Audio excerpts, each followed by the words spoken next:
Aparentemente, a batalha mais recente de Apollo vs Leônidas acabou dividindo todo o fandom de Schumacher no Valkyrie, com metade falando que foi uma batalha maravilhosa e a outra falando que foi uma das piores. Então aqui e agora, hoje, eu vim falar um pouco da minha própria opinião sincera e tudo que eu achei da 9ª rodada do Ragnarok, bem do comecinho até o seu fim. A introdução do Leônidas foi um pouco superior à do Apollo, mas aí tem problema porque essa introdução foi mais de Esparta do que do próprio Leônidas. Foi uma apresentação muito boa, que me fez querer ver mais sobre essa luta, e ainda mais por causa dos pequenos sinais que mostrava que ele tinha alguma relação antiga com Apollo, que já era de fora do Ragnarok. E quem acompanhou aqui o canal e os vídeos que saíam desde o dia que esse capítulo em específico lançou, sabe que foi um detalhe que me deixou bastante curiosa,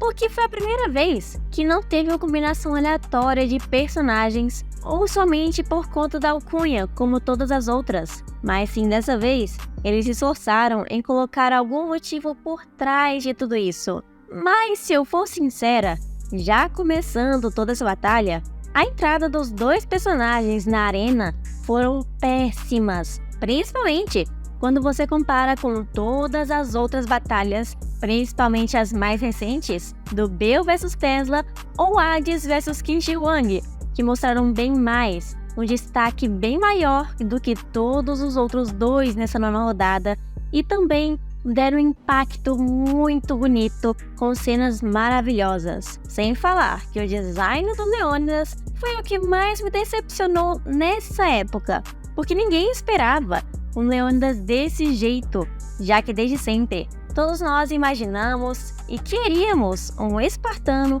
com armadura, uma lança e acompanhado de um escudo, obviamente. Mas o que recebemos foi um protótipo de Capitão América militar, um apelido muito bom pelo visto que tem desde aquela época. E em contrapartida, o design do Apollo foi impecável, tanto as cores usadas nele, como as roupas que foram bem escolhidas e feitas para ficarem bem no personagem, exceto seu cabelo que me surpreendeu demais em ser cor-de-rosa. Mas agora falando um pouco mais sobre a batalha em si, eu devo fazer uma menção muito especial para as armas que foram usadas na 9ª rodada. E isso inclui a Volunde do Leônidas e também a arma divina do Apollo, porque ambas as duas foram versáteis, criativas, não tinham necessidade de nada além do próprio personagem para usá-la, além de serem muito belas. E também, como o escudo do Leônidas também mostrou, no total de 5 transformações diferentes, mas todas podendo ser usadas de diferentes maneiras e também em horas diferentes no meio da batalha. Mas se vocês me perguntarem, definitivamente minha arma favorita foi a do deus Apollo, porque além de ser algo variado e totalmente diferente de tudo que nós já vimos, foi a primeira arma divina realmente que veio diretamente de um dos deuses, já que foi o próprio Apollo que criou os fios de Ártemis como se fosse uma extensão do seu próprio poder realmente de um deus. E todos os outros que a gente tinha visto, ou nem usavam armas, ou essa sua arma em específico não vinha dele. E a habilidade dela foi a melhor de todas, podendo se transformar em qualquer coisa e qualquer arma que o deus poderia desejar. Até mesmo conseguindo dar um buff, uma força a mais nos ataques do Apollo, como aquele soco que ele deu no Leônidas, onde tinham vários fios enrolados em volta do seu braço, dando então mais uma variedade do que aqueles fios de Ártemis podem ser usados, até mesmo para restringir o Leônidas. As possibilidades são infinitas para serem usadas, mas o ponto alto, com certeza, dessa arma divina foi aquele arco incrível e muito belo, com as flechas de luz, o arco dourado, do jeitinho que todo o fandom tinha imaginado desde antes do Apollo aparecer na 9ª rodada, o que me fez pensar mais ainda que o deus poderia ter vencido essa batalha desde o começo, se ele quisesse, caso não tivesse ouvido a opinião de todos os outros que estavam assistindo. Mas querendo ou não, esse é um traço da personalidade do Apollo, então meio que eu não posso reclamar porque ele venceu. E em questão de combate da nona rodada, eu acredito que foi algo muito bem construído, considerando que a quantidade de capítulos que foram usados nessa batalha foi bem mais curta e eles não precisaram rushar ou até mesmo enrolar para que essa batalha fosse boa, já que em nenhum momento eu vi um dos dois lados, do Leônidas ou do Apolo, receber vantagem demais ou um destaque assim, digamos, exagerado, exceto nesse último capítulo, que obviamente era para mostrar a vitória do Apolo. Então meio que é justificável, mas eu devo admitir que o Leônidas não foi muito bem o que eu esperava no Ragnarok, porque eu sempre achei que ele seria bem mais forte, ou pelo menos fosse forte o suficiente para dar trabalho e deixar o seu oponente estraçalhado. Meio no estilo que o Raiden deixou Shiva, arrancando exatamente 3 de seus braços, mas ainda assim saindo vitorioso. Porém, o Apolo mal sofreu nessa batalha, saindo vitorioso com somente uma cicatriz no seu rosto e um corte no seu braço, que olha que nem foi lá dos grandes,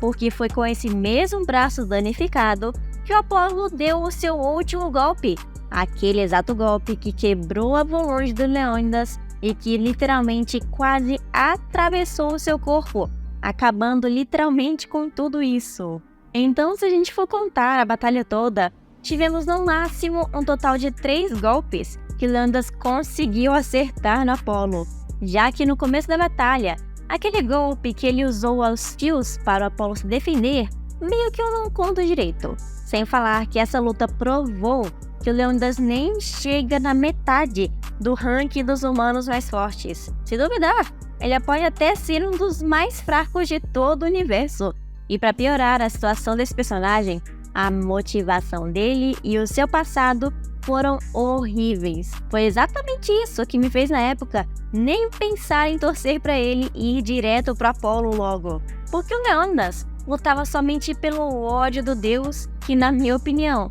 nem teve tanta culpa assim, já que deu para perceber claramente lá no passado do Apolo que os gregos realmente não entendiam muito bem os oráculos do Apolo. Mas para não falar só mal do Leônidas, eu gostei muito da sinestesia perfeita e também da relação que ele teve com a Valkyria, porque foi graças a isso que nós tivemos uma pequena interação dos dois e um pouquinho mais de ação nos capítulos, sem ser do próprio Leônidas. Mas sendo o exato oposto, o Apolo teve um belo motivo para continuar lutando, que foi para se tornar mais forte constantemente, porque ele se conhece e quer se tornar ainda mais belo do que antes. Eu acho essa motivação dele melhor até mesmo que a do Bill, que era só se matar e mais ou menos vingar o Hades, tendo um desenvolvimento maravilhoso para Apolo no decorrer de toda a batalha, surpreendendo a todo mundo que estava lendo e até mesmo a mim, de que ele não era um deus arrogante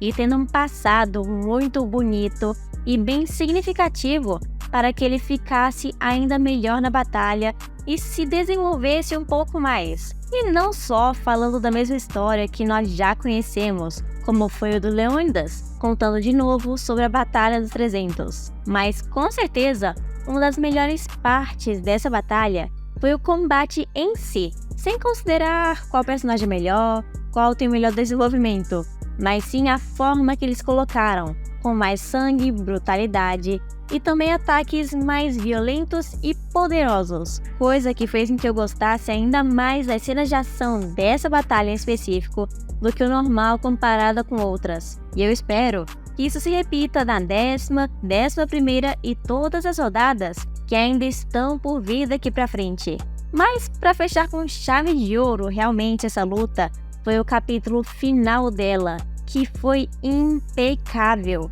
Porque além de você ter cenas lindas, tanto do Apolo como do Leônidas, os dois têm seus momentos sentimentais e painéis muito bem desenhados, onde os Azitica realmente se superaram na questão de detalhes e todos aqueles painéis grandes que eu estava sentindo muita falta. Sem falar que a despedida do Leônidas foi muito bonita, tanto com seus soldados e tanto por ele falar que Esparta é realmente mais forte, apesar de não ser. E também depois disso, ele caindo em cima dos braços da Apolo, junto da Giru, que foi algo que eu não esperava, mas que ficou muito bom. Só acabou me decepcionando um pouco eles terem meio que usado a mesma fórmula do Hércules no Leônidas nesse final. Porque quando ele podia dar pelo menos um mini golpe lá no Apollo com o seu soco do jeito que a Girolu estava planejando, ele meio que desiste no meio do golpe, depois de levar outro soco da Apollo.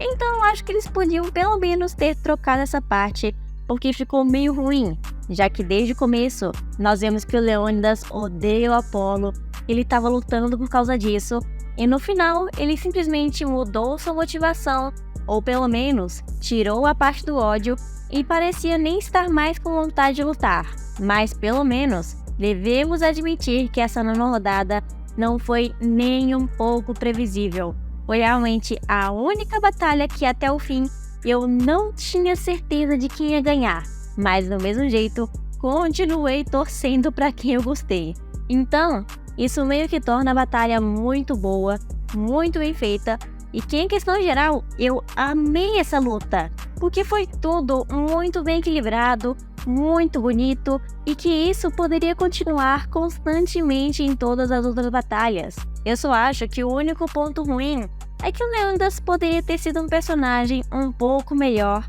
assim como sua personalidade e toda a sua motivação. Mas isso não tira o fato de que a batalha realmente foi incrível, e ter acompanhado e visto tudo isso quando cada capítulo ia lançando foi algo maravilhoso e surpreendente a cada mês. Então, se for classificar, eu coloco essa batalha mais ou menos entre os melhores, mas ainda assim não supera os melhores que eu realmente gosto. Talvez algum dia eu faça uma lista disso. Mas deixem aqui nos comentários quais batalhas do Ragnarok vocês acham as melhores e também as piores. E em que lugar fica a nona rodada de Apollo vs Leônidas. E se vocês também gostaram dessa batalha, vou estar ansiosa para ler todos os comentários. E eu também espero ver os comentários de todos os nossos membros, que eu já tô com saudade de ver vocês. O historiador Jonathan Rock, Ian Thales, Charlene Zero, Vianney Zutirra, Felipe Silva, Yuri Pérez Ponti,